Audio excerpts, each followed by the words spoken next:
Okay, thanks everybody for coming. Hopefully you can see us okay.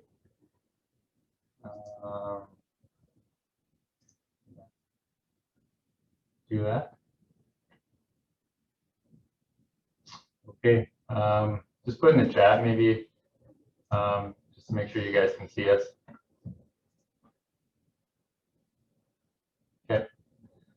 Okay, well, we'll get started. Yeah, thanks again, everyone, for coming to, I guess, episode 2 of the Unpacking Masculinity series. A couple quick housekeeping items before we get started. Just want to let everyone know that the cameras and mics will be shut off for the participants just to avoid any distractions. And this event is recorded, just to let you know. And there will be a replay that'll be put out, I imagine, within a couple of days of the recording. So, and then, yeah, I just wanted to give a quick background of Pints with the Pack. I guess me and Damyan both were kind of founders of the Pints with the Pack group that I think started about 2 years ago. Yeah, I think, yeah, 2 years ago. So, yeah, for me, I know it was something that definitely, it just kind of spoke to us. I think the whole sort of idea around it was just to kind of have some of those conversations around masculinity and healthy living, kind of, that maybe just weren't being had. I think, I don't know what it is that drew me to it, but I think the aspect of just having some of these conversations that weren't that common, and I know for me they weren't.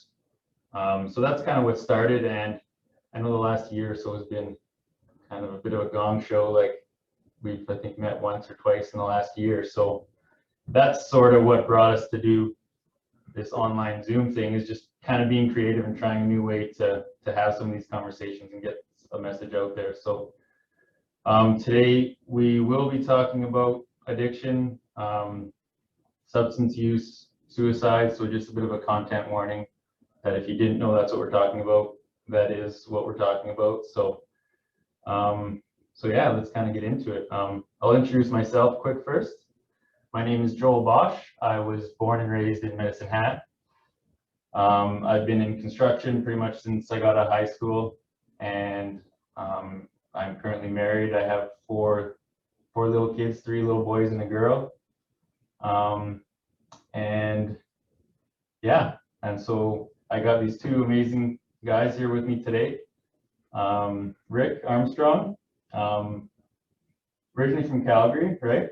Originally Calgary. He manages a non-profit seniors housing facility, and you have a handful or a couple kids too, right? I got three boys. Yeah, 3 boys.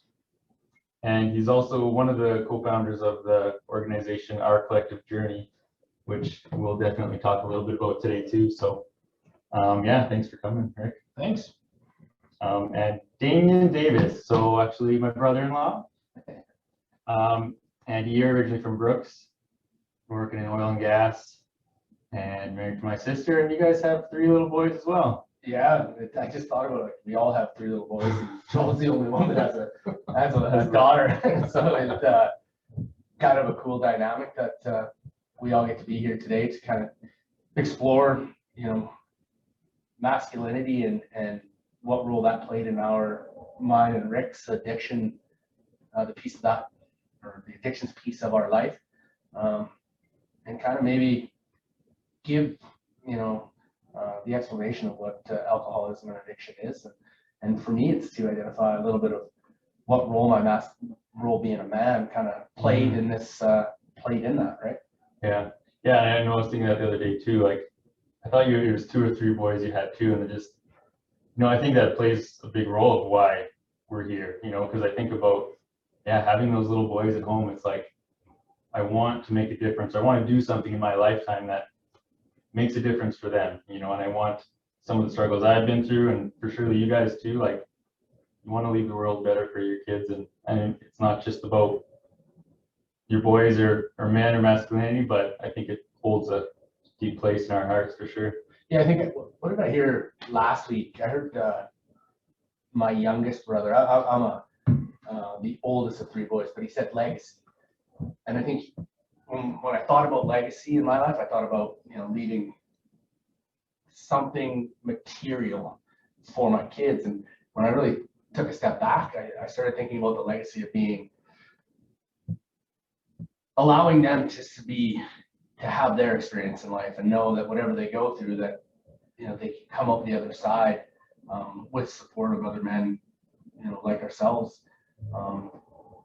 And that's the legacy I want to leave. I want to leave a legacy of it's okay to be a man. It's okay to be vulnerable. It's okay to be open. So yeah, that's kind of why I got invested with Pints for the Pack. That's why Rick and I and some other people, founded our collective journey. And it's pretty cool to be in a space where we get to talk about our experiences in life to help other people. That's the legacy I guess I want to create. Mm-hmm.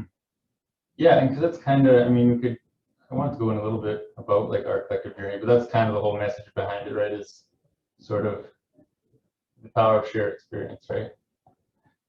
Yeah, 100%. So yeah, just taking it back to my life. I grew up in Brooks, Alberta, the oldest of 3 boys. I had a pretty normal, upbringing when I think about it. My parents, loved me. They did the best they could with what they had at that time.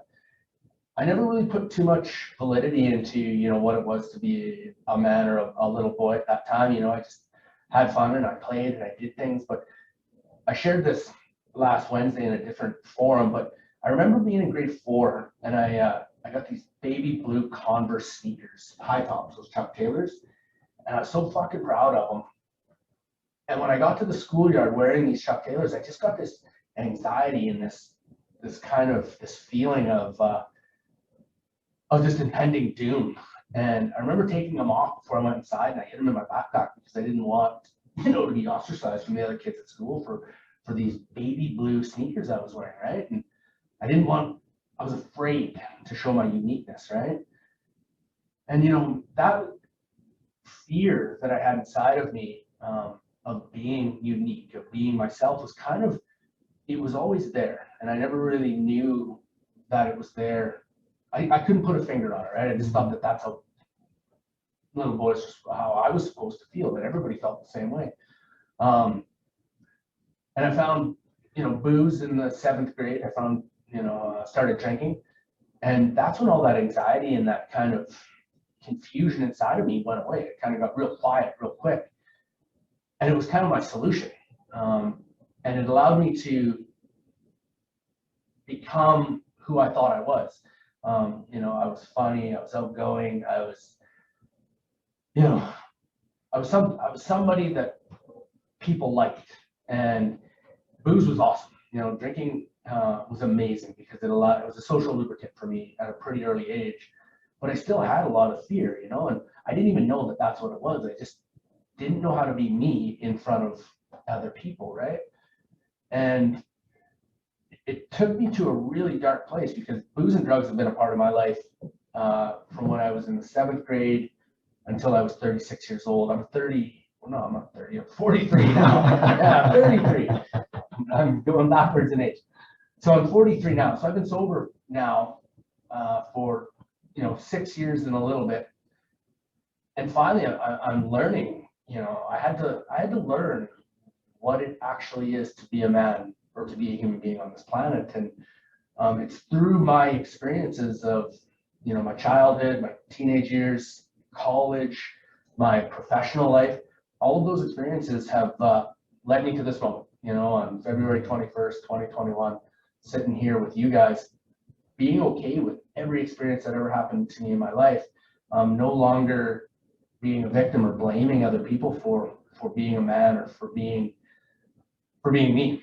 And I'm very grateful that I went through all those experiences, because if one of them would have changed or shifted in any way, I don't know where I'd be, right? Mm-hmm. So today it's, I don't know exactly where this conversation is going to go, but I think it's going to be a powerful one between the 3 of us.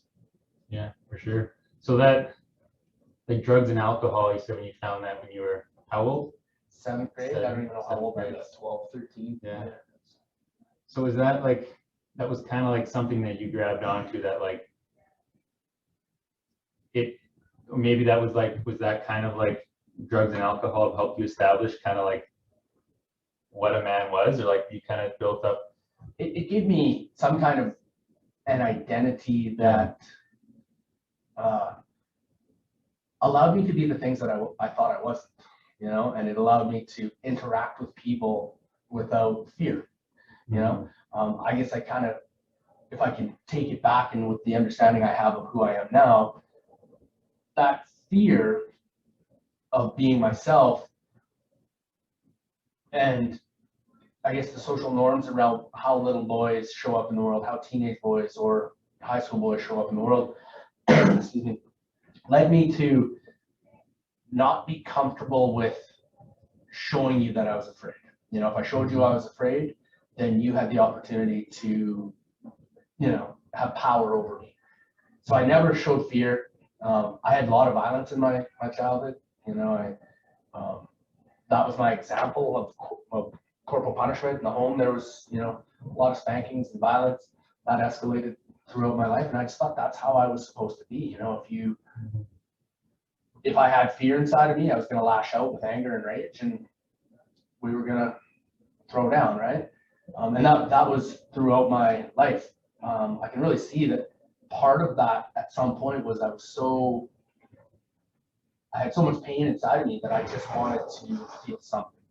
And so that violence and what I thought it was to be a man was to be violent, to be, you know, a warrior. And I thought that warrior was to lash out and not let people in. And, you know, if I let you know that I was vulnerable and I was, you know, empathetic and compassionate, that you would have power over me. And I wasn't going to let that happen to anybody. If I can equate that to being an alcoholic and an addict, I think some of that has to do with, you know, I didn't have a choice in being an alcoholic or an addict. That I was born this way. I have a disease of addiction and alcoholism. But I think my experience of what it was to be, you know, a teenage boy exacerbated it, and it amplified how far down that road of addiction I went without asking for help, without doing anything to help myself, because that's not my example of what being a man was. My example was rub some dirt on it, get back in the game, power through it. Boys don't cry. You want to cry? I'll give you something to cry about. And so all of those things that were imprinted on me caused me to kind of ride that bus of addiction for a long time instead of asking for help. And when I did ask for help, I never really got the help that I needed from the organizations that I needed. And then I guess thinking on it, I also didn't really truly and honestly tell them exactly where I was at either. Right? So yeah, I mean, share a little bit of your story, like into, I guess, from addiction into recovery, because how did that, like, that ideal or that perspective or that identity with masculinity change, like from, you know, your addiction to your beginning of your recovery to now? Like, I'd imagine there must be some sort of like evolution of, or did you have, you know, when you first sort of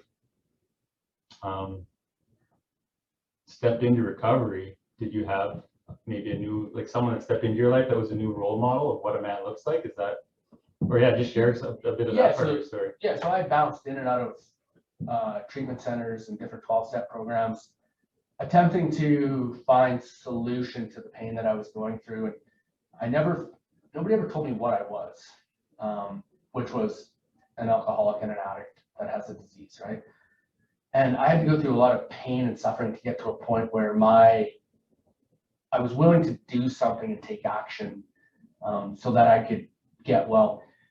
And so I did the steps in the 12-step program very, very quickly. And if anybody's unfamiliar with 12-step, the 12 steps that are in any anonymous fellowship aren't unique to those fellowships. They're actually universal truths that have been put into 12 steps that, you know, a dummy like me can utilize on a daily basis, right?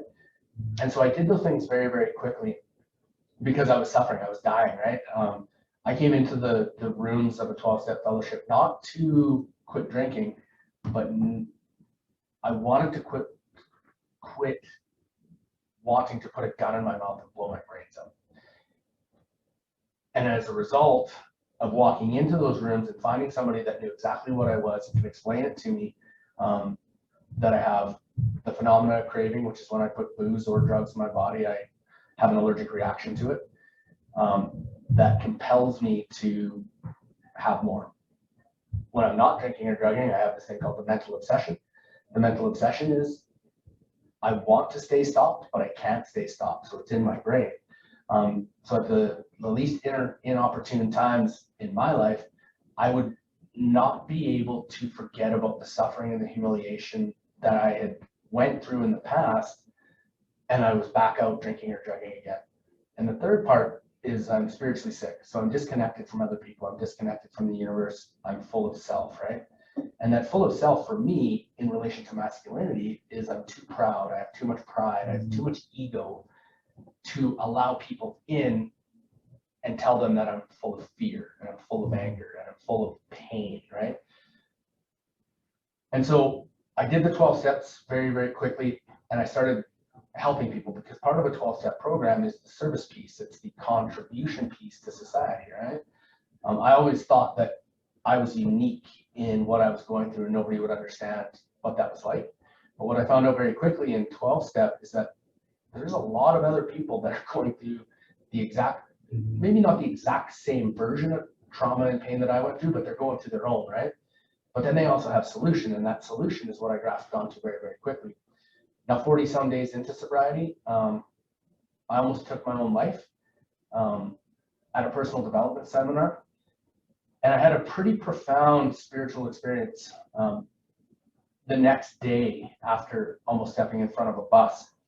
And what that experience was I shared for the first time exactly how painful and how much shame, blame, and guilt I had inside of me with a group of 100 and some people. And it turned a personal development seminar into something where 6 other people in that room were also experiencing exactly what I had experienced or was experiencing. And they were able to realize through me sharing my experience and lending voice to them that they could also be vulnerable. And in their vulnerability, they kind of were strong and powerful people, right? And in their strength, they're worthy. So that was the turning point in my life when I really realized that my story mattered, that just by me sharing all the things that had went on in my life, that I could impact other people. And that's truly what a man is, right? Nobody taught me how to be a man in school. Nobody taught me how to be a man in my home. I just learned through the examples of the other people that were around me, right? And that masculinity was something that wasn't serving me anymore. But this other piece of being open and honest and vulnerable and not having that giving away my power, but kind of taking my power back, that's when I really realized what it was to be a man. Mm-hmm. So probably until that point, like, had you really shared that with anyone, let alone like a group of other people? Not really. Probably when I was high and drunk. Actually, when I was high, yeah. I would solve all the world's problems when I was high, and I would let snippets of it out, but not in a truly authentic manner because I was afraid. If I gave you too much, you were going to use all those bullets I gave you as ammunition to hurt me, right? And what I've really come to find is that nobody makes me feel anything. You know, it's a universal truth. I either am happy or I'm not. My kids don't make me happy. I'm just happy when I'm with them, right? Nobody can make me angry. Nobody can make me sad. I just am, you know? Those are universal truths that I have learned over the last 6 years of my sobriety. And I've learned how to be a human being on this planet, not just a man, but a human being. And a lot of that comes down to responsibility and helping other people. And I think that's how I truly live my life today, is identifying when I'm not being responsible and then working hard to get back to there. And then the other piece is helping other people through my experience. If I sat on my story or my experience of life and didn't share it, I would be doing a disservice to the world, because my story might be a chapter in somebody else's survival guide, which best friend Rick here says all the time, right? And I didn't know Rick when I got sober. I've just met him since we got sober, but we're brothers now, right? As a result of all the shit that went on in my life.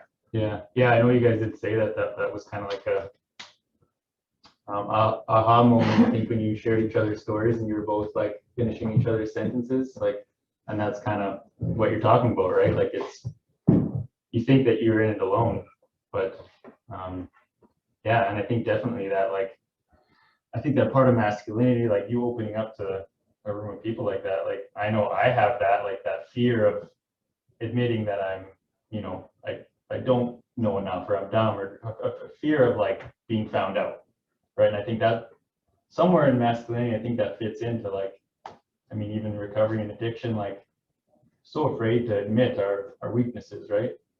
So yeah, yeah, well, thanks for sharing, Damyan. I guess I can bring us to you, Rick, if you want to kind of share your background and kind of your story, and Way more fucked up. If we're measuring, yeah. Yeah, I mean, there's so much of Damyan's story that shadows mine, and yet completely different. I grew up in Calgary in a neighborhood in Calgary that most people try to avoid. Much like Damyan, I think the first time I got drunk was about 7th grade. Previous to that, I was consumed by fear and just an overwhelming sense of I'm not enough, right? Like, whatever I am isn't sufficient for anybody to genuinely like or appreciate. And I've done a lot of work trying to track that back to like where that stems from, and I think I might be on the right course, but who knows? I try not to overthink too much as I overthink everything, right?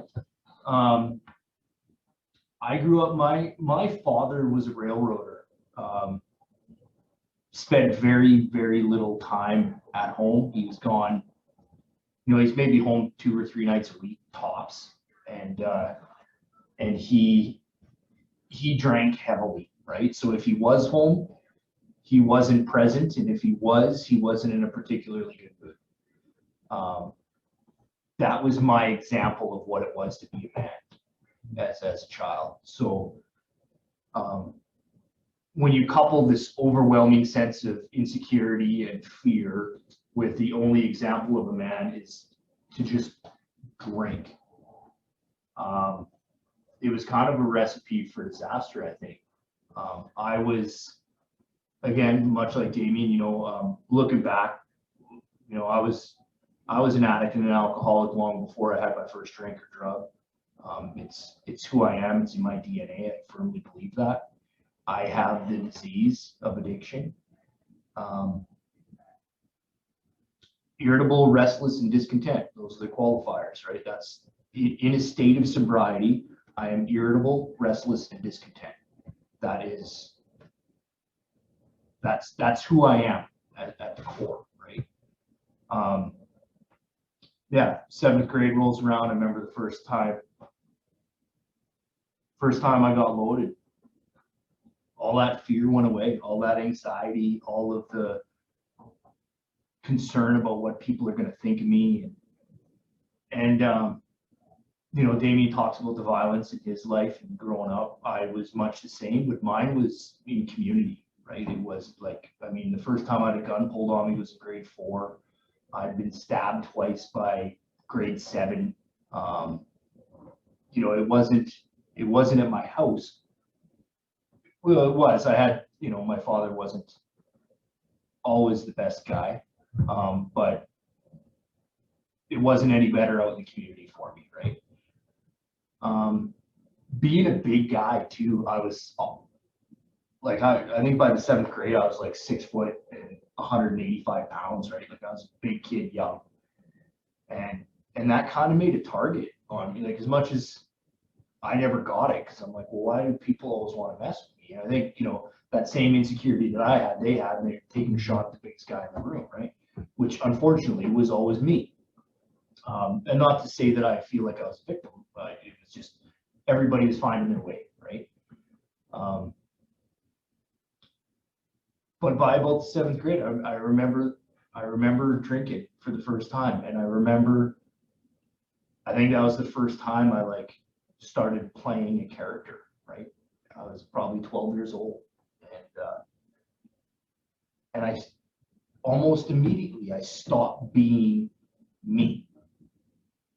And I don't know that I ever went back to that until I found sobriety 25 years later, right? It was just jumping from character to character to character. And, yeah, it's the example that I had of what it was to be a man, coupled with an overwhelming insecurity, led me to just never really find my authentic self. And that was the challenging part. Like you talked to him about, that pivotal moment of when you achieve sobriety and started getting back into engaging with yourself. I hear it all the time in 12-step groups and in different meetings and different engagements we do, right? People talking about like, I lost my way and I want to get back to the person I was. In my case anyway, though, at 12 years old, I didn't know who I was. Like I had no benchmark to try and get back to, right? I was still so early in my emotional development and personal development of who Rick is when I started playing these roles and these different characters, depending on the room I was in, the people that I was with. I never ever developed me. So it was really challenging for me to go back. So like I'm still like, I'm a punk kid right now, really emotionally. Like I'm still trying to develop that, who am I, right? Because I know what I thought I was for so long was just bullshit, right? It was just so completely fake. And it, don't get me wrong, it served me very well at times. I was very successful with the opposite sex. I was very successful in sports. I was very successful in school, in professionally. I built companies. I was, to everybody on the outside, should have been living a fulfilled and happy life. That all came to a crashing end when I guess somebody pulled back the curtain a bit and seen this character that I was being, and some things happened that we don't really need to get into here, but it was like the first domino fell of the character that I was, and it was just like a house of cards collapsing, right? It was propped up on 20 different versions of me, and when the first one gave out, the whole thing came crashing down, and it left me like a scared little kid, right? Is where I was at 34 years old. I was terrified. I didn't know how to be in the world. It's like I avoided all of that fear and emotion for 25 years that I've been faking it. And it all came rushing back in just a tidal wave. And over the span of about a week, my self-image that I had produced over the years came crashing down, and it led me from a seemingly good place, although very unsatisfied, to suicidal. I had a plan. I was going to take my life, and it was really it was like a couple of incidents happened, and that was enough for everything to come down, and that's when I made the decision to take my life. And yeah, keep in mind, like I don't want to downplay the drug and alcohol abuse. It was extreme on anybody's measure, right? And the first time I walked into a 12-step meeting, it literally was the last stop on the block for me, right? It was that was the last order I literally planned on going in. The individual that dropped me off at that meeting to go and get some help that they determined I needed, I still didn't think I needed that kind of help, but they dropped me off, and my intent was literally to go in the front door so they could see me go in, find a back door, and just make my way out and take my life that day. So like, you hear people say, yeah, it was the last stop for me. Like it was literally, I was going to kill myself. And that's when I met Damyan, and and listening to him talk, and you know, he's got a couple years sobriety on me, but I think years of knowledge. There you go, kissing your ass. But he knew what he was suffering from, and when he told his story, it was all the same. You know, the story was different, but all the emotional pieces and insecurities and things that we were coping with, it was exactly the same, right? And I remember listening to him talk, and then at the end of it, he said, you know, and I'm an alcoholic. And I was like, holy shit. Here I thought I was this unique, nobody would understand me, nobody, you know, I'm suffering alone, nobody could possibly understand. If you knew the things that I knew, if you felt the way I felt, you do the same things that I do, just to cope, right? And then to find somebody going, no, I know exactly how you feel, and lay it all out and be like, oh shit, you actually do. And then offer me a solution. It put all of the ego and insecurity, I just let it go. And I was like, all right, I'm desperate enough right now that everything I thought I knew in my life led me to this spot where I'm about to go kill myself. So what do I got to lose, right? And so I just went, all right, how did you get from where I am to where you are? And I just followed the instructions. Yeah. So it's like, essentially, like, you went from a place of complete hopelessness to like meeting Damyan and hearing kind of his story. It was just like a glimmer of hope. Like there's maybe a sense of identity, like this is what I am, and you know, there's a way out. Sledgehammer. It was like from complete and utter suicidal hopelessness to, not only was I not feeling that inside of a week, I was feeling the best I had probably ever felt in my entire life inside of a week. I knew what I was suffering from. I knew there was a solution. Hope doesn't do it justice. I mean, I went from literally death to literally full of life inside a week. Yeah, hope, that word doesn't do justice at all to where I was. So I mean, looking back, like, was it essential, like that, like you said, the house of cards fell down, like did that have to happen for you to, you know, take that step, or like? 100% for me. Yeah. I mean, as long as I felt like I was juggling all those balls or spinning all those plates, and believe me, it was a lot of effort. I mean, it was hard to track that much bullshit. What lie I told, who I'd seen, who I was with, where I was. Like, it was exhausting trying to keep all that up in the air. But as long as I was doing it, my ego told me I got this, right? And it wasn't until humility was thrust upon me that I was in a place that I could go, okay, I don't got this. Yeah. And yeah, it was every catastrophic, terrible thing needed to happen to put me in a place willing enough to acknowledge that maybe I don't got this. Mm-hmm.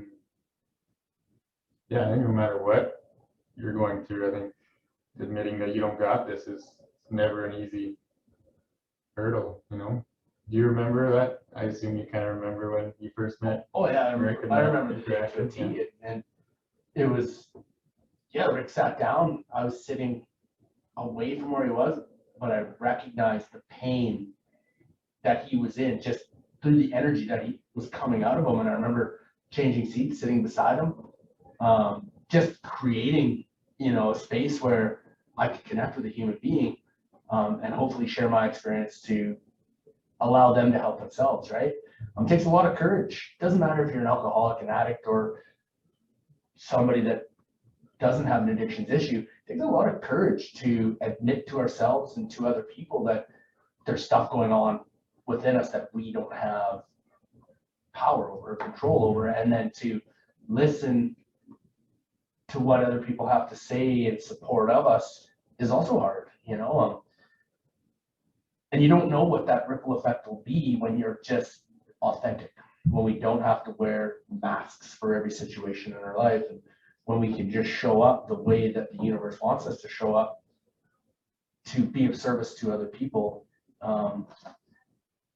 that's where I gained my power, and that's, you know, what I was doing when I met Rick back there. Yeah, and that, you know, there's something, Rick, you said a couple times that, I mean, on previous, like I've listened to some of your podcasts you guys have done, and for whatever reason, it's stuck with me. But I know it's one thing you said about, like, I mean, you say it now, even, you know, reaching out to other people, that you can't, it's not up to you to decide if someone has a problem, and it's none of our jobs to fix anyone, right? And it's just something I've thought about a lot, like, because as a man, like I can identify with this like overwhelming need to want to fix things, and I'm so grateful for you guys, and because I really knew nothing about alcohol and addiction and stuff before I met you guys, so like I feel like I'll never understand what you've been through, but I have a better understanding. But still, like I feel like where I'm going with this is I've always had this block that kind of blocks me from connecting with people, because if you were to come up to me and you were struggling and tell me your story, like if I don't know how to fix the situation, it would kind of prevent me from connecting with you, right? And I feel like as a man, I feel like that's a common thread between a lot of men. Like we want to be able to fix the situation, right? So I just thought about that a lot, and it's like, you know, and I'm still learning to do that, but it's like just that connection piece, right? It's like, and I know you said this, Rick, like someone that's not an addict will never understand, you know, what you guys have been through and what it's like. However, like there's still that connection, right? It's so important. And like if we want to help people that are struggling, like we don't need to fix it. No, Right? I think genuine empathy, like real genuine empathy, allows you to just be there, right? Like, and my wife tells me this. She's really good for my humility, because she'll just call me out on shit regularly, and you know, she'll come home and she'll be talking about a situation or something at work, and I'm not even listening. I'm trying to solve the problem for her, right? She'll tell me what happened, and then as she's getting into the why, I'm already trying to determine the solution for her.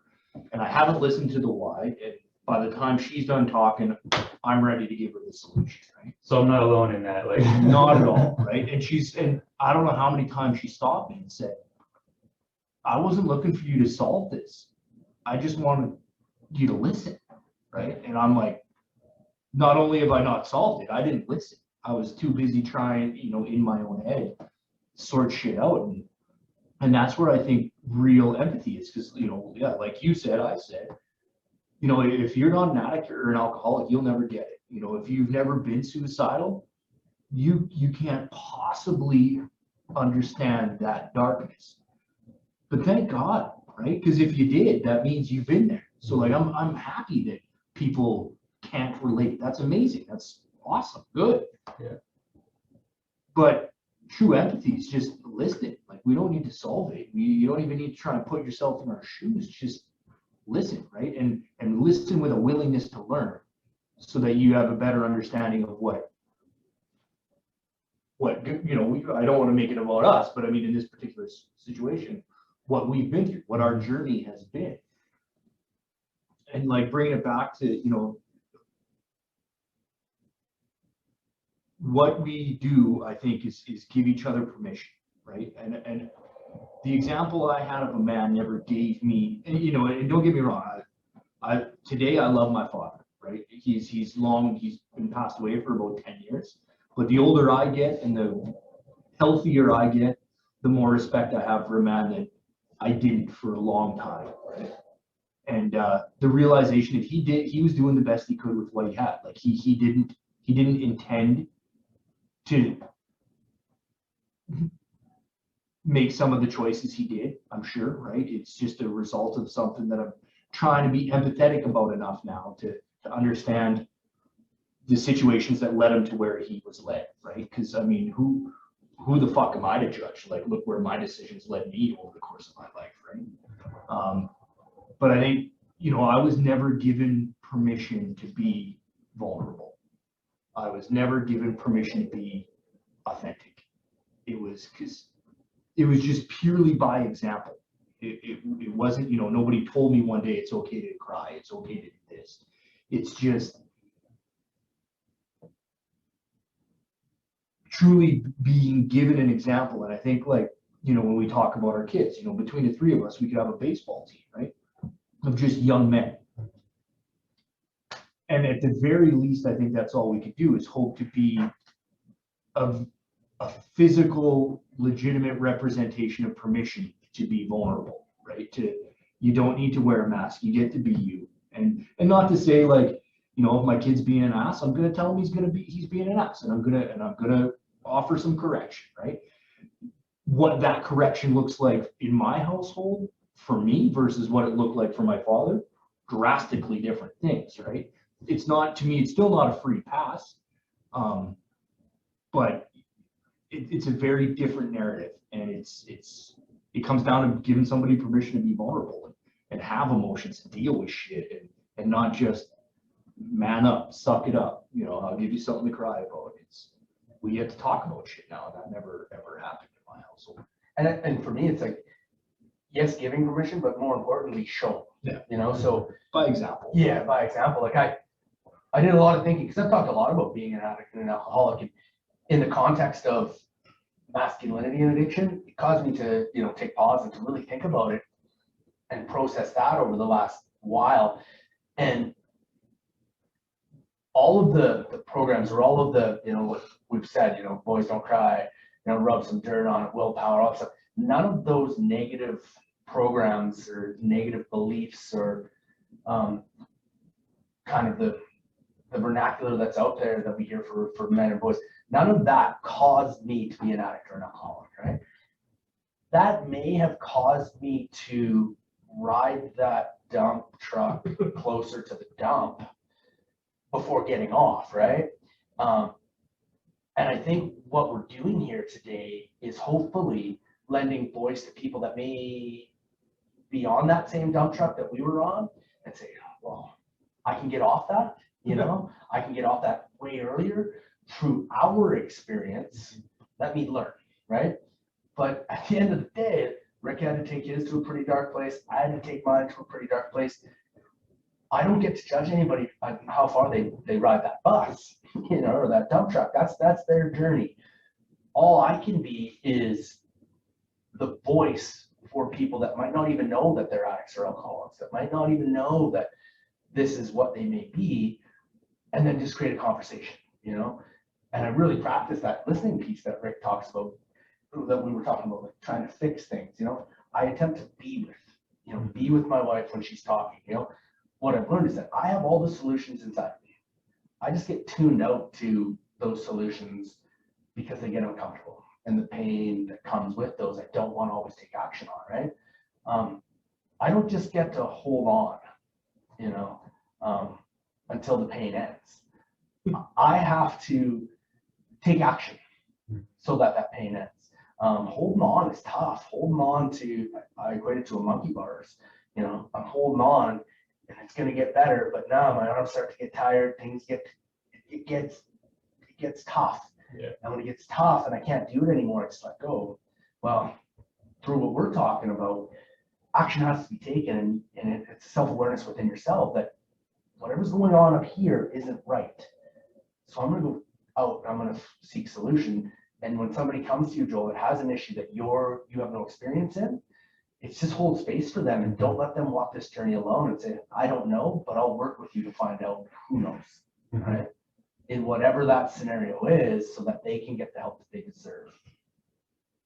I think I was rambling, but Yeah, no, absolutely. And it's still like something I practice, I practice daily, but it's like I notice myself like sitting there like, okay, how can I fix this, or what can I do? And it's like, meanwhile they're talking and I'm in my head trying to fix something. So it's like, yeah, definitely like an awareness of just being with, right? And I think I have to like consciously, be aware, like do that. I have to be on purpose when I'm like with someone and wanting to be with them. It's an unfortunate thing, but I think it's natural that we want to kind of fix the problem. But and we're human beings. We're not human doings, So I really have to practice this with my kids, is when they're in crisis or they're in struggle, be with, you know? Mhm. I don't have to fix what your emotions are or what's going on inside of you. I'm just there with you, letting you know that I'm here when you're ready to take action, right? And then they take action, they fix themselves, and off they go, right? Mhm. Well, at which point did that stop happening for me, where I had to point fingers out and blame everybody else and say it's because of this or not because of that I am this way, and in turn rode that dump truck right to, you know, the edge of the cliff before I decided to, all right, if I want this pain to end, I have to take responsibility. Well, how do I do that? Well, I had to take action. I had to walk into the rooms of 12 step. I had to do the steps. I had to learn how to be a man and be comfortable in sharing all my experiences, because those experiences help other people, right? I don't think less of myself today. I think of myself less often. And in doing so, man, I live a pretty sweet life. But I do have that voice that comes back that's, you're not enough, you're a piece of shit, your kids would be better off without you. And then that awareness today is like, all right, that's not me. I can shut that voice up if I take more action. You know, who could I help if I let people know that I struggle and that I'm working on it, you know? And that's the beauty of what being a man is. Yeah, and that's a daily practice, right? I know even for you, it's I know it touched me. Like, I know even just a few days ago, it sounded like you kind of, you know, having trouble with those voices right in your head telling you not enough, and you know, like, it's recovery is a long road, or it's an everyday. It is. It's being a human being is a journey. You know, it doesn't matter if you're an addict or if you're normal. We're gonna have amazing days. We're gonna have bad days. But it's identifying, you know, what do I need to do? You know, do I gotta sit here on my couch and blame everybody else and take a shit day so that I don't have to engage with my family or my kids? That's a human being condition, right? Now, for guys like Rick and I, those voices get pretty dark pretty quick, and it's not just like, I'm just gonna take a shit day and be an asshole. Mine says, where's the closest rafter that you can hang yourself from? And it's like, oh, where did that come from? You know, because that's not the life I created. But it's also a friendly reminder that, all right, more work to be done, more work to be done. I don't grow unless I have pain. I have to experience something internal that's like hurtful and painful for me to say, all right, time to do something else, right? And then I equate it back to, what am I afraid of? Huh. You know, my life is full of fear. My whole life is full of fear. But I run towards that fear today, because that's what a man does. I'm a warrior. You know, I'm not a violent person anymore, but I'm a warrior. And that warrior is one that takes a stand for other people, takes a stand and lends voice to those that don't quite have a voice yet, and is willing to be open and honest and vulnerable about where I'm at today, knowing full well that the universe wants me to share that so that somebody else can hear that and then take action in their life, right? Mm-hmm. Yeah, and I think both of you guys, like, definitely, that's what you are doing. Like, you are giving people permission to go there, right? Or to, like, I mean, if there's someone that is, like, I feel like in that place and they're looking for, you know, taking the steps into recovery or to make that change, I feel like both of you, like, and you're very, I mean, open about what you're going through. And I think that's exactly what you guys and Ryan with our collective journey, like, you are giving permission to people, you know, or just being that role model or that someone that they can look up to and say, okay, like, you know, I think there is a way. Well, much like you saying, like, when, you know, for a lot of people, when they have a bad day, they like don't want to get off the couch, right? Mhm. I don't want to go to work today. I'm having a bad day. And much like Damyan, when I have a bad day, I think I could crash my truck into that bridge, right, and end this right now. So, like, I think we deal in extremes. That's what we do, right? And I could say that. I can say that because I know you well enough, right? I mean, we don't do anything part way. We deal in extremes. And for me, I know what I struggle with even today, even in what we're doing, is I caused so many people so much pain. that it's hard for me to like even now cope with the amount of pain that I cause the world, right? And I go very quickly back to like, you know, we could help 20 people. We could have 20 people reach out and well, even like I posted a video on like Bell Let's Talk Day, right? Yeah. I posted a video and it got like, it was almost 8,000 people watched this video of me just spilling my guts, and I got hundreds of messages about, you know, this isn't about my ego. I'm just to build the premise for what I'm talking about. Right? Hundreds of stories or people reaching out with messages, and, you know, Facebook hugs and whatever, right?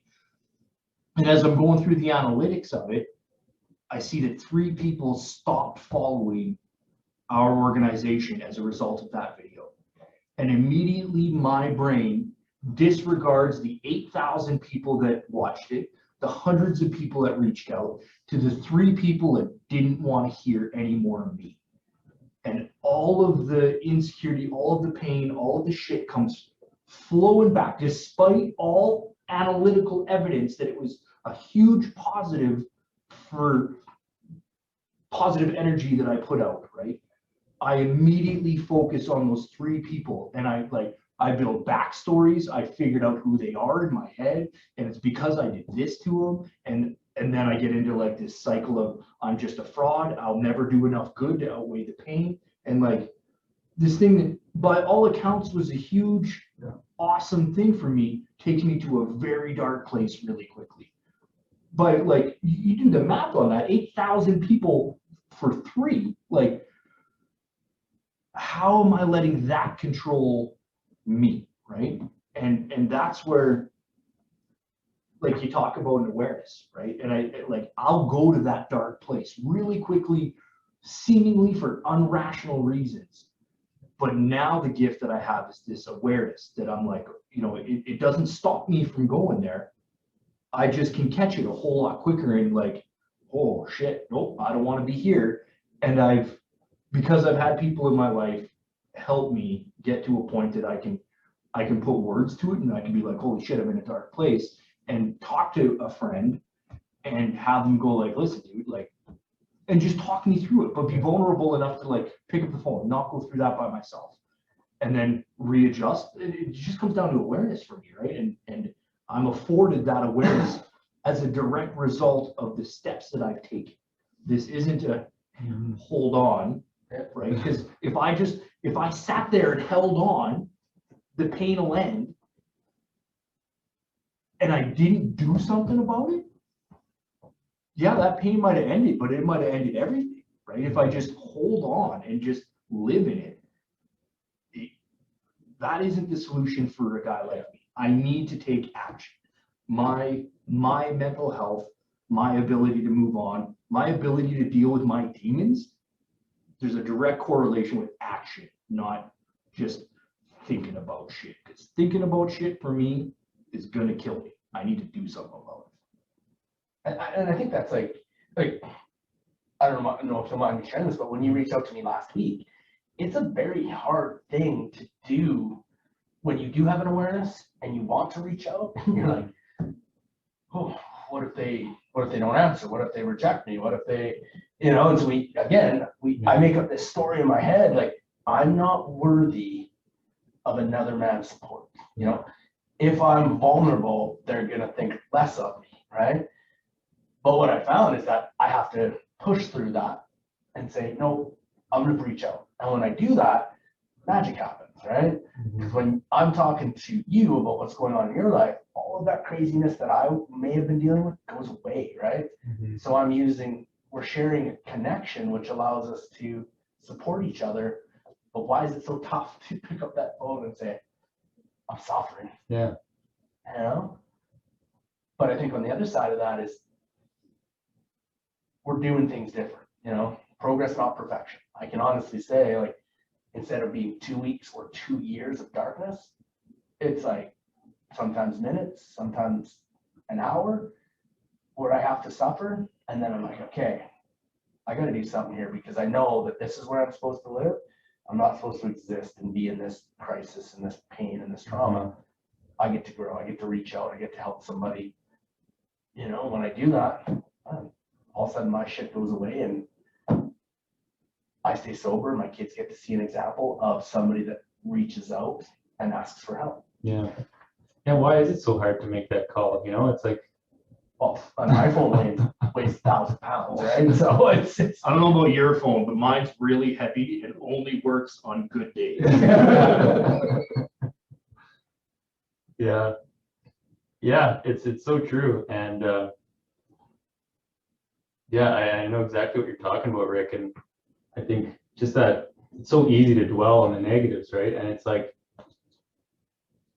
yeah, it just keeps you stuck too, right? It's like, it's crazy to think that like you could essentially talk yourself into like never making another post like that again because of those, you know, maybe 3 people. It's like you can talk yourself into not having a positive impact, right? And, you know, kind of just stay safe. I think of it like, you know, I cannot relate to having those voices, you know, that come and, you know, talk you into ending it or committing suicide. But I do battle those voices. But for me, it's those voices want me complacent. You know, they don't want me dead, but they want me complacent. They want me to sit at home and do nothing, not talk to anyone. So it's like that's where it hits me. So I'll never be able to relate to the extreme end of it, but you know, complacency is not a place I want to live, and that's a dangerous place for anyone to end up, right? Yeah, and I think, you know, I'm taking a parenting course right now. And one of the things is when I deny reality, I am going to suffer. So when I'm denying that my son is having anger or an emotional experience and have an expectation he should be doing something different, I'm denying the reality of what is actually happening in this moment, right? So when I equate that back to me, you know, when I deny that these thoughts come into my head and I try to, you know, not deal with them, I'm going to suffer. Now that suffering is going to be for you complacency. I get in that complacent mode. I have the life of my dreams. I'm just going to sit back and enjoy. And then all of a sudden, you know, that you're a piece of shit. That voice comes back, you know, and you're not fulfilling your life. You're just complacent. Then if I deny that, I'm going to suffer. And so what I have to do is just, okay, I'm in complacency. I accept that. Now, what do I want? Okay, I want more. So I have to take action. I don't get to sit on the couch and on the sidelines and hope life gets better. I have to do something to make that. I also have to be willing to accept it. You know, I'm going to fall down on certain points and things aren't always going to go exactly as I foresee, but that's okay too, right? I think what defines me as a man today is my willingness to keep pushing forward, you know, to take action, to help people, to lead by example, because I didn't realize for a long time that people are watching. Which way was I leading? When I was running a million miles an hour in this direction, man, I was leading people on a dark, dark path, myself included, right? But when I shifted that and I started running in a direction of positivity, of, you know, love and light, who starts following? Well, I meet Rick. I fall into your family and your sister falls madly in love with me right away. But I draw into my life people that are, they're inspired to be causal agents of change in the world, right? And that's a pretty cool space to play in, where from a neutral place, just being me is okay. You know, with no ego, because my ego is twofold. My ego is all of the look at me, I'm amazing, and then my ego, for the worst part for me, is you're a piece of shit, you're garbage, right? So I attempt to stay in this neutral space of let's just be me. Yeah. And in turn, I can be an example for my 3 boys, for your 3 boys, your 3 boys, you know, other men, other women, you know, this piece affects us all, right? I think it's habitual, like it's a habit, right? And I think whatever's familiar is comfortable.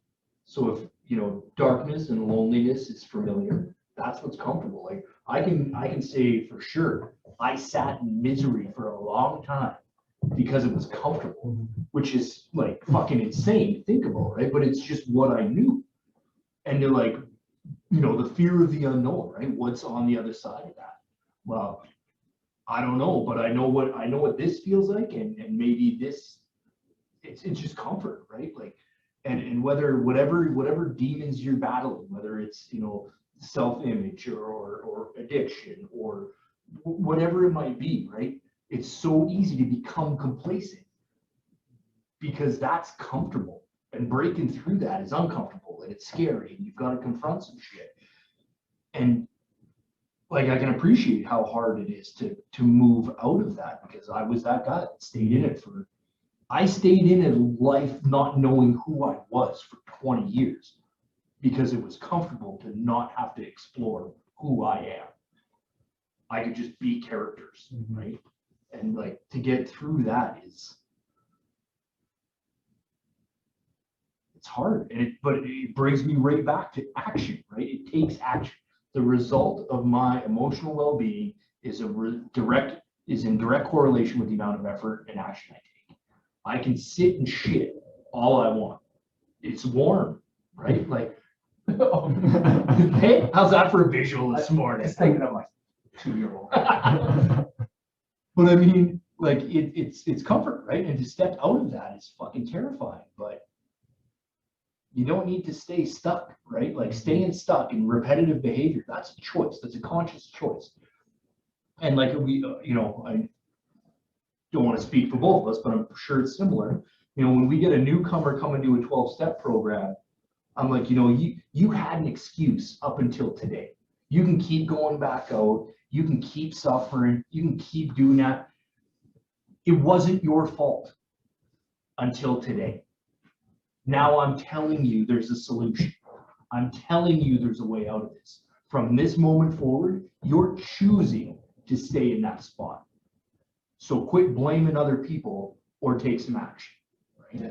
I always used to say ignorance is bliss until I became aware, because I didn't really realize what that meant. And as soon as you become aware and you're like, oh man, I got to do something with this to feel better. Man, I wish I could go back to just being ignorant, like, because that was easy. You know, that was, you know, it was easy, but until it wasn't, until it got real crappy for me.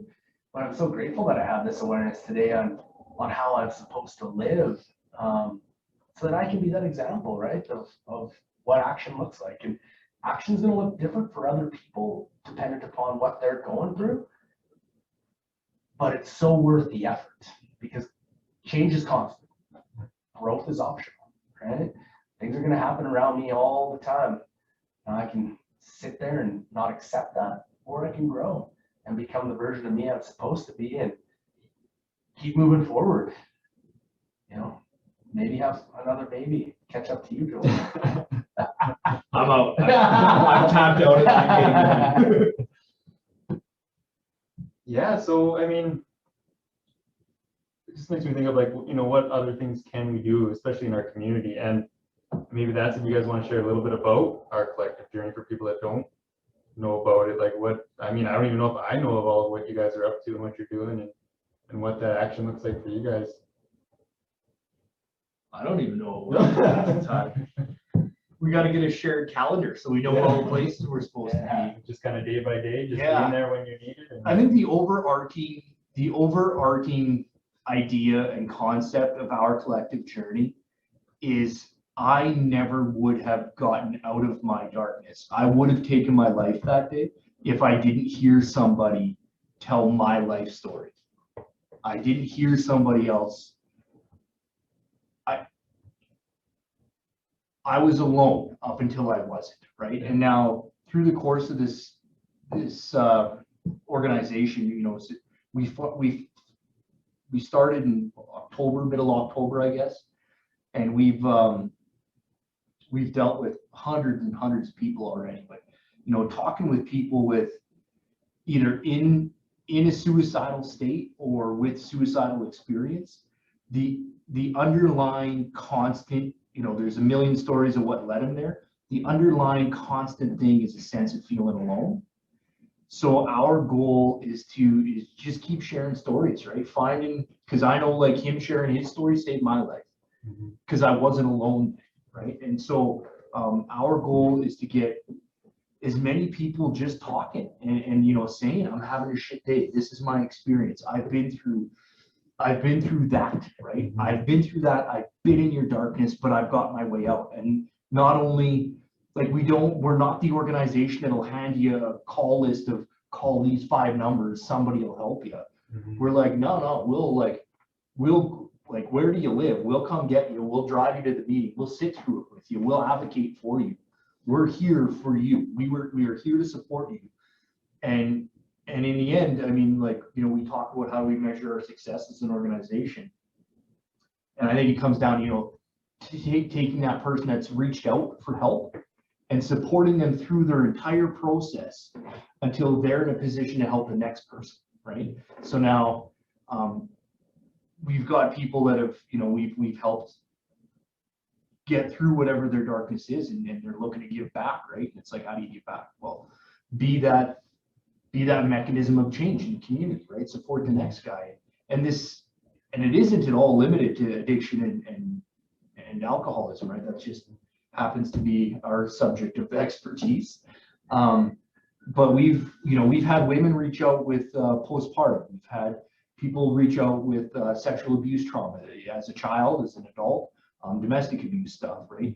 Whatever's taking you to that darkness, we're here to help you navigate back to light, whatever that looks like, and turn that negative experience into this, like, if I just focus on all the terrible shit that I did in my life, I get in a dark place really, really, really quickly. Yeah. But if I realize that all of those things were necessary to put me in a position that I'm uniquely qualified now to not just hear somebody, but like understand. Like, I get what you're saying. I get what you're feeling because I fucking felt it, right? I didn't read it in a textbook. I'm not educated on the matter. I haven't had people explain to me. I've fucking been there. I get it. I can get you out of this. And there's just, again, it brings it back to empathy and credibility, right? Like, it's remarkable the impact of lived experience is. So we're just really trying to build a support system, an umbrella of support of people with lived experience. And the one thing that keeps coming to my mind when I think about, you know, everything that we do and about shared experiences, you know, maybe what I'm going through is preparing me for where I'm going, right? And that is so powerful when somebody's suffering, that they can come out of that and then be that support for another human being that's going through the exact same things. And I think that's where we're at and where we're going. And, you know, I think, I know that the world needs this. And it's pretty cool to be in a space with as many people that are like-minded, who want to think bigger, to make the world as best a place as possible. Yeah, I agree. I think definitely I know that the world needs it too, especially now, like, people feeling probably locked up and isolated physically and mentally, probably more now than ever, right? So it's like, I think people are looking for that connection. But well, I know, like, for me, but I just see one comment up there, and I guess I'm speaking really to you. As far as, you know, being a trainee therapist, I know for me, and this is by no means do I want to discount the role of professionals at all. They've saved my life at times. But I made the conscious choice that, yes, I'm going to take my life sitting in a counselor's office. When I told my story, when I explained what I was feeling, and I could tell they just didn't get it. They didn't get it on a level that Damyan got it, right? And then so in my head, I was like, I've checked the box. I've asked for help. I've gone where I was supposed to go. And this person still doesn't get it, right? So that's, and not to say like there isn't a huge role. There isn't a huge role for that at all, right? But empathy, like, it's a balance, I think, right? Of to truly be empathetic towards something, you need to have experienced it. Yeah. And it's just building a network, I think, of supporting with different agencies. Like we collaborate a lot with CMHA, with the police, or like with different professional organizations.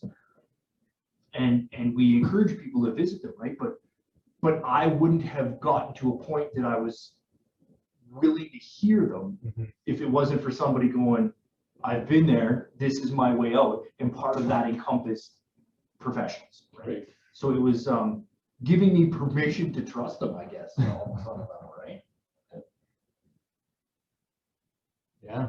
I guess we've been sitting here about an hour. I don't know if we want to, if there is any questions, we can maybe hop through and check them out, but I can't read that fast. I don't think that was a question. Oh boy, yeah. Okay.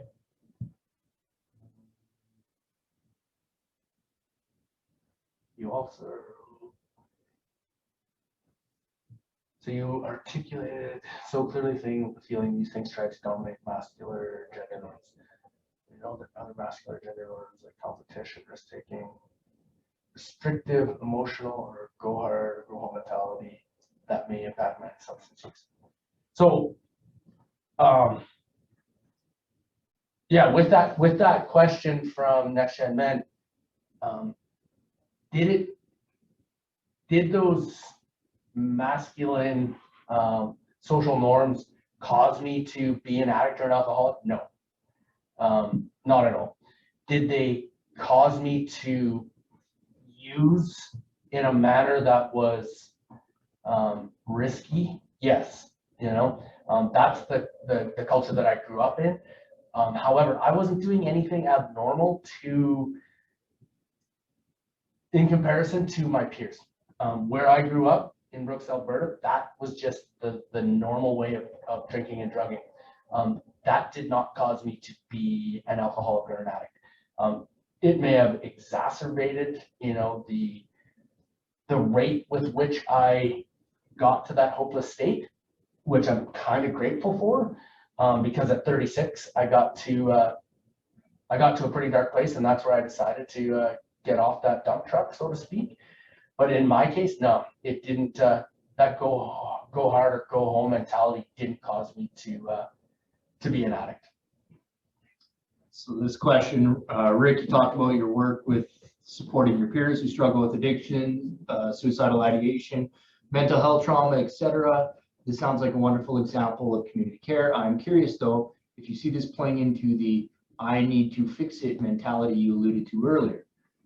100% not at all. I have no power. I'm not tied to the result, either success or not. I can't make somebody take that action. If I start taking credit for their sobriety or lack of, I'm also responsible for their failure. I can't, the way my brain works, I can't take that. So no, I'm not tied to the result of it at all. That's 100%. And again, I think I talked to my mental state depends 100% on my ability to take action. And with all of the support that we offer, there's a huge element of accountability. If you're like, we say it all the time, everybody we work with, I will match your efforts step for step. At no point am I going to carry this load for you. At no point can I do the work for you, but I will match your effort every step of the way. Yeah, I completely agree. Like, I think with us just being us, it's all about leading myself in a direction. And if you want what I have, do what I did, right? And I won't tell you how to do that. That's your journey. And if you want to resist and argue with me about what I did to get to where I'm at, well, then you're going to suffer. You know, I think I seen in the chat, if it resists, it persists. Yeah, that's it. I'm not a professional. I'm just an alcoholic and a drug addict who drills oil wells. You know, so if you want me to drill an oil well for you, no problem. I'm not here to fix you. What I'm here to do is share my experience with you so that you can become self-aware of what you are, you know? There's a huge misconception on what being an addict and an alcoholic is. And it is, you know, that there's a choice, that if you're the real deal addict or an alcoholic, you got to be living under a bridge. You got to be homeless. You got to, you know, be this, that. I'm not that guy. I'm a highly successful, highly educated man who had by all intents and measures, was a success. And nobody could fix me. I'm the one that had to do the action to get well, right? So we're just attempting to change the narrative and the conversation around what it is that we actually are, to give permission to other people to become self-aware themselves, so that they can say, well, oh man, you mean not everybody feels this way or suffers this way and has to man up and keep it inside. There's other men out there that have went through that exact same thing, and then through our sharing that, maybe they can decide to take action or not. That's their journey. Question wasn't about cause, but impact. Okay, I think that was Yeah, Damyan, read the question better. It's hard to. well. Yeah, I didn't cause you.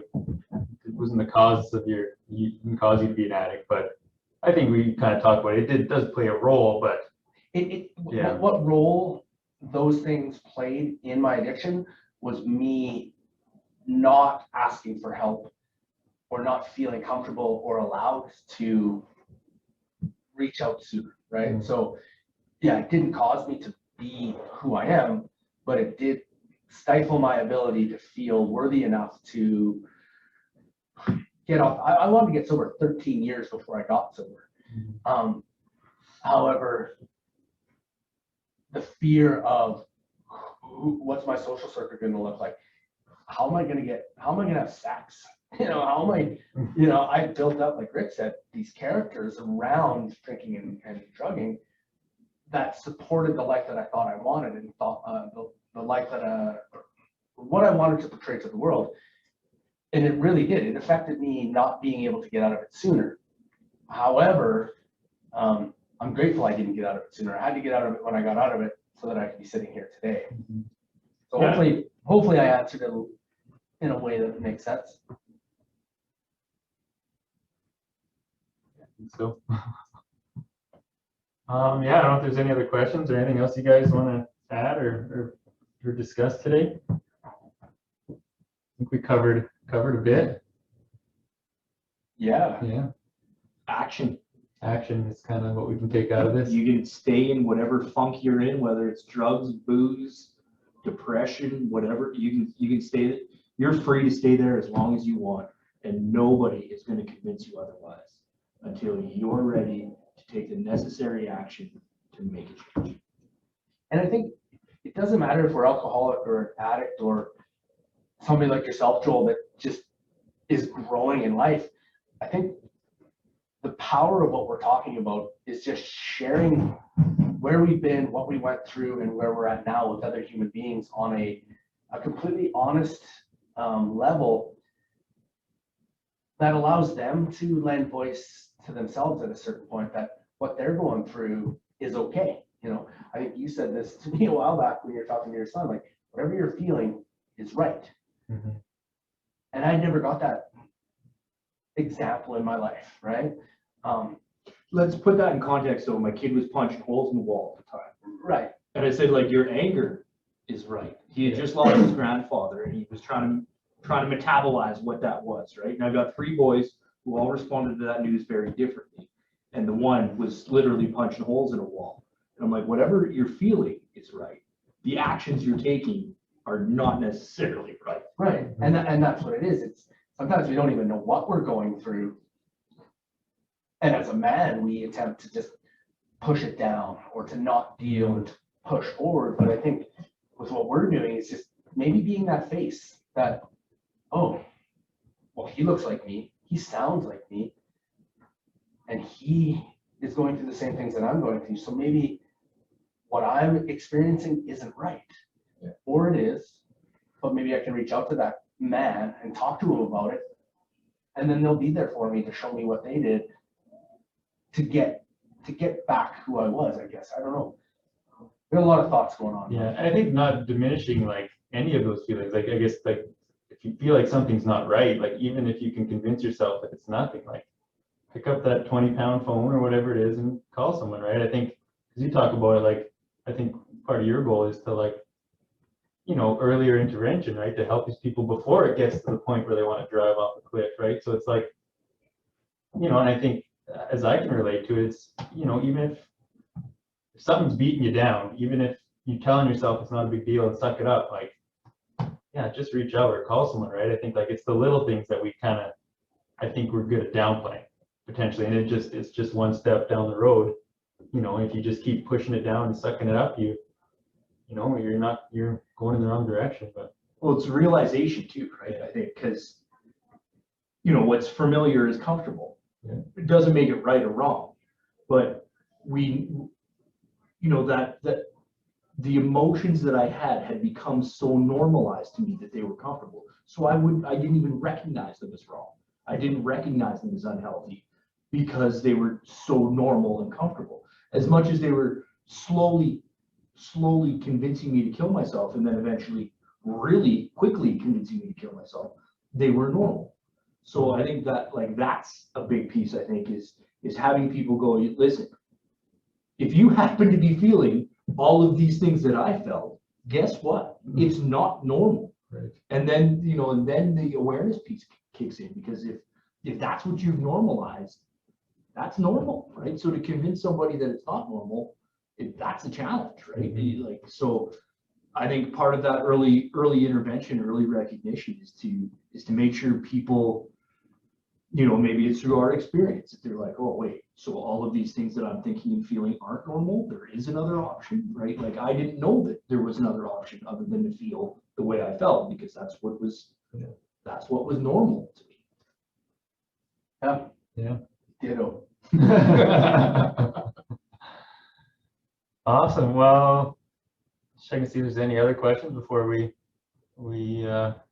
sign off here. Leading with the quote, because your conversation reminded me, addictions do the shame what salt water does to thirst. Ever heard that one before? Absolutely nothing. That's what it means. Yeah, well, awesome guys. Yeah, thanks for coming and doing this today with me. Hopefully we had a few people on here, and maybe your message reached a few people. And yeah, I think what you guys are doing is great. And yeah, just having these conversations, I think is definitely steps in the right direction. So yeah, thanks for coming here today. Thanks for having us. Yeah, thanks, Joel. Yeah. Thanks for everybody that showed up. Yeah, okay. Well, thanks everybody.